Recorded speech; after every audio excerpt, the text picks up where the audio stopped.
Hello, everyone. As you can see, Democrats are united, and we're standing strong. As we've said from the very beginning, we're ready to work across the aisle to fund government that protects Americans' health care. Unfortunately, Donald Trump has other plans for Republicans. In fact, he said, don't even bother dealing with them when it came to negotiating with Democrats. And it's clear why. While Democrats have been focused on putting American families first, Trump has been focused on putting himself first. He and Republicans showed us their priorities with the big ugly law. They put billionaires over families, corporations over workers, profits over people, wealth over health. Well, Democrats have made it clear that we didn't stand for these policies then, and we're making it clear again now. We will not rubber stamp Republicans' continuing resolution that does nothing to fix the healthcare crisis that they've created. Yeah.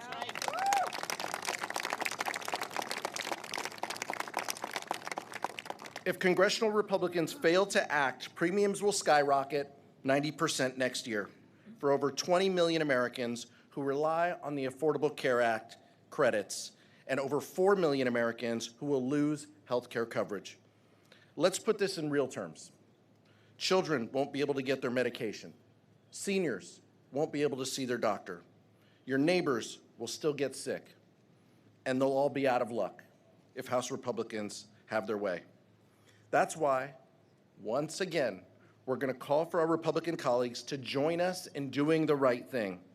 Work with us for the good of our country and for the good of our people. Thank you.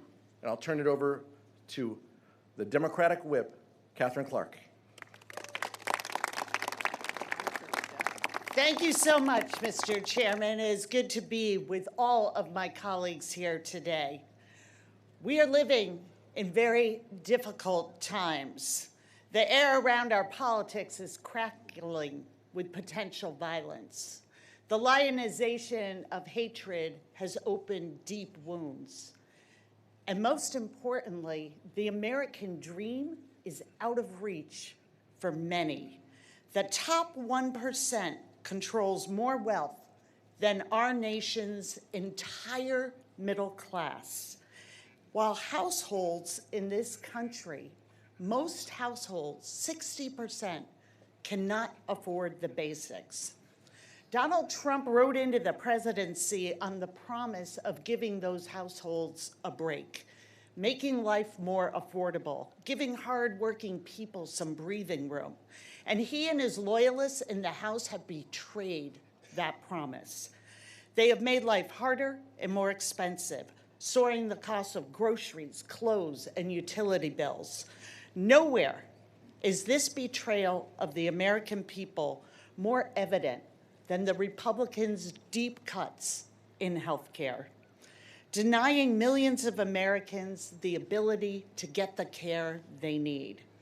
Republicans have voted to kick 15 million people off of their health insurance. They have stripped Medicare of $500 billion. Today in their budget, they are prepared to cancel the coverage for another 4 million people while they soar premiums for everyone. The Republicans are voting to close hospitals and nursing homes.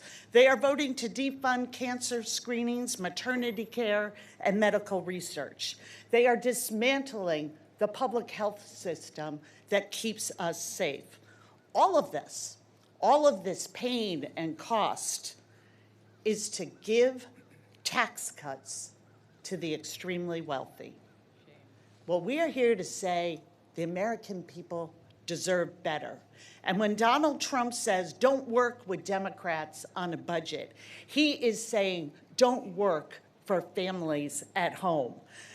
Americans deserve a lifeline. They deserve to have the tools to build their own success. They don't deserve to be pushed down and left behind. Democrats believe that people deserve health care that is affordable and available. care that is treated as a right and not a luxury item. Republicans created this bill, this budget, all on their own. And if they want to pass a budget that rips away health care, destroys jobs, and soars costs, if they want to make health care a luxury reserved for the rich, they can do that on their own.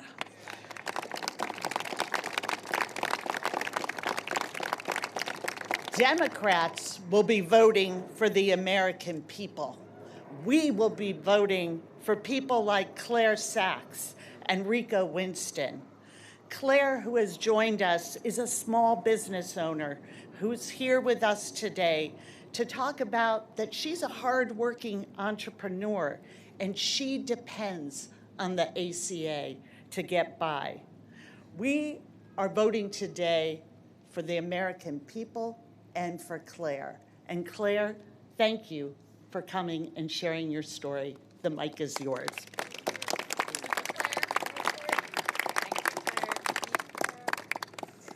Hi, I'm Claire Sachs, entrepreneur and founder of TPAC Consulting in Washington, D.C. I'm here today because Congress is facing a decision that will determine whether millions of entrepreneurs like me can keep their businesses open. The enhanced premium tax credits that help many small business owners afford health care coverage expire in mere weeks. Without them, rising health care costs would force many small entrepreneurs, including me, to close their doors. I have 4 decades of experience in the healthcare system. In 1983, B-strep spinal meningitis triggered type 1 diabetes, which resulted in a cascade of 15 additional diagnoses. 16 is pending. Here's my reality. I literally can't live without affordable health care. I use an insulin pump that without coverage would cost $7,500, and the insulin that goes in it runs about $330 a vial, and I need 36 vials a year. Altogether, my health care costs without coverage would be about $30,000. That's a whole 50% of my annual living expenses. Before the Affordable Care Act passed, I was job locked. I only worked for companies that could afford my health insurance. Starting my own business wasn't even a twinkle back then, because had I approached an individual policy provider, they would have laughed me out of the room. Fortunately, the passage of the ACA changed the rules around pre-existing conditions. That was a good thing because in 2020, I was laid off due to COVID. But I was able to launch my business because the ACA enhanced premium tax credits made it possible to get affordable health coverage on my own. Today, those credits are the only reason I can afford both my business and my health. And I am not alone. According to a Small Business for America's Future survey, 55% of businesses have owners, employees, and/or families who rely on premium tax credits. But those credits expire at the end of the year. Kaiser Family Foundation estimates that insurance rates will spike an average of 20%. For many small businesses operating on slim margins, a 20% healthcare increase is mathematically impossible to absorb and will force a lot of hard choices. I would likely have to close my doors and get a job that offers insurance benefits. Small business owners are facing economic pressure from a lot of corners this year, from tariffs to inflation to a tax code that favors our larger corporate competitors. A dramatic rise in the cost of health insurance could be the nail in the coffin for many of us. 30 million small businesses employ half of America's workforce. We are the backbone of America's economy, providing jobs and economic activity in every community across this country. These credits are an investment in our entrepreneurship that pays off many times over. When you price entrepreneurs out of healthcare, you risk taking millions of productive members of society out of our economy. We need our leaders to take action.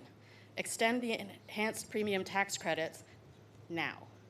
Small businesses built this economy, and while managing our health conditions, we deserve healthcare that doesn't bankrupt us for needing medicine. Thank you.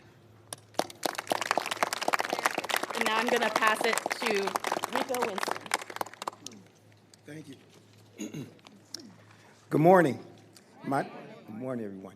My name is Rico Winston. I'm the proud father of an amazing young man who's created and designed by God perfectly, and he has a diagnosis on the autism spectrum. His name is Israel. I am concerned about how America and the world will look at him. What inequality and racial divides will be awaiting him due to the color of his skin and the fact that he has a disability. Medicaid is not a luxury, it is a difference between security and fear. No parent should ever have to choose between putting food on the table or taking their child to the doctor. Also, no family should ever lose medical coverage. It is peace of mind. When people have access to care, communities are stronger, children grow up healthier, and families are able to move forward without being crushed by medical debt. Strength and empowerment ripples outward when our communities thrive. States and our nation thrive. The positive impact is undeniable. At the heart of this is a simple truth. Every single person deserves the dignity of care, regardless of income, circumstance, or zip codes. Thank you. Healthcare is not just policy, it is humanity. Invest in Israel and all Americans, providing Medicaid, which is essential for the development and growth and the future of America. Thank you.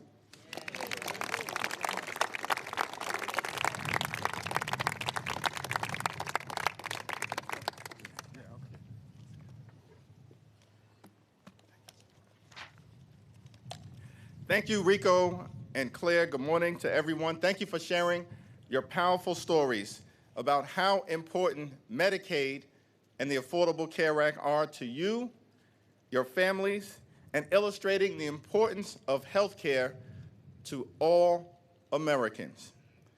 Today, there's a choice before every single member of the House of Representatives.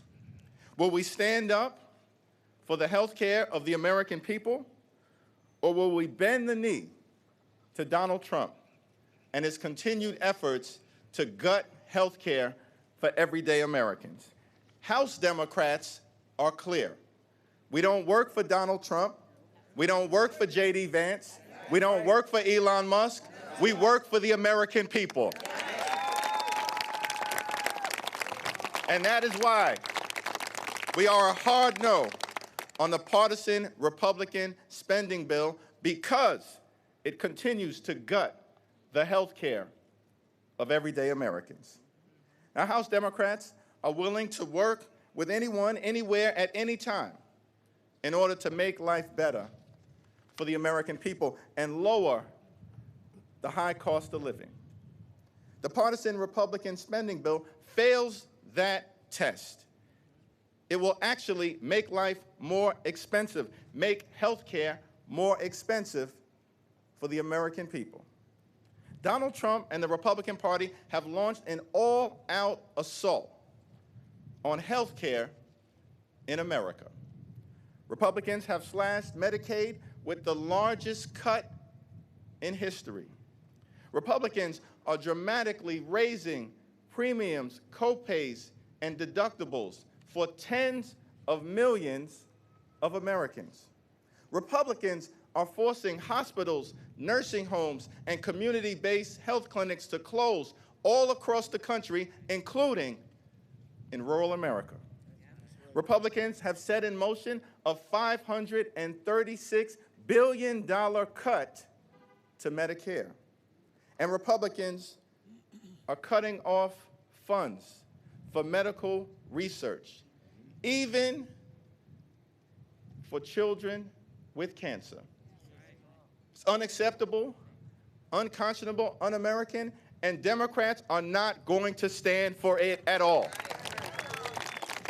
At all.